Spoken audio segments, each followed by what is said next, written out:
আজকের রেসিপি হলো আর মাছের দো পেঁয়াজি। এটা বাংলাদেশের একটা রেসিপি। এইভাবে করে আর মাছ রান্না করলে অন্য কোনো তরকারি আর লাগবেই না, এত সুন্দর স্বাদ হয়। এই রকমভাবে রান্না করে এই মাছটা একবার তোমরা বাড়িতে খেয়ে দেখতে পারো। প্রথমে আমি আর মাছটাকে পরিষ্কার করে ধুয়ে নুন হলুদ মাখিয়ে ভেজে নিয়েছি, সেটা আমি আর তোমাদেরকে দেখাতে পারিনি।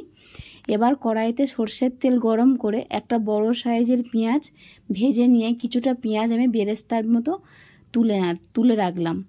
এবার আমি ওই বাকি পেঁয়াজের মধ্যে আদা রসুন আর কাঁচা লঙ্কার পেস্ট, নুন হলুদ আর লাল লঙ্কা দিয়ে একটু মশলাটা ভালো করে কষিয়ে নিলাম, যতক্ষণ না মশলা দিয়ে তেল ছেড়ে ছেড়ে আসছে। এবার মশলাটা ভালো করে কষিয়ে নিয়ে ভেজে রাখা আর মাছগুলো দিয়ে ভালো করে মিশিয়ে নেব। এবার ভাজা জিরে ধনে আর গরম মশলা গুঁড়ো দিয়ে ভালো করে আবারও কষিয়ে নেব।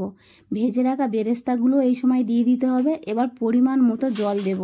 এইখানে বেশি পরিমাণ জল দেওয়া যাবে না, ঝোল ফুটে গা মাখা হবে আর মাছ সিদ্ধ হবে, সেই রকমভাবে আমাদের জলটা দিতে হবে। এবার ঝোল ফুটে গা মাখা মাখা হয়ে গেলেই নামিয়ে নেব, তাহলেই তৈরি হয়ে যাবে আর মাছের দো পেঁয়াজি।